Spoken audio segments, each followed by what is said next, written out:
2 साल का इंतजार खत्म हुआ फाइनली।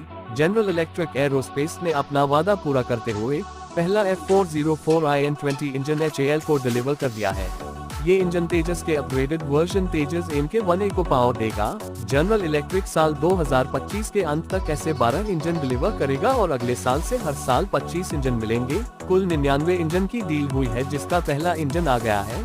इंजन की कमी से भारत के फाइटर जेट प्रोग्राम की रफ्तार धीमी चल रही थी, पर अब बड़ा बूस्ट मिलने वाला है। तेजस MK1A के कई फाइटर जेट्स ऑलरेडी बन चुके हैं, जिनके साथ डिफेंस मिनिस्टर राजनाथ सिंह ने फोटो कराई थी। अब जल्द ही हमें वो फाइटर जेट्स फ्लाई करते दिखाई देंगे।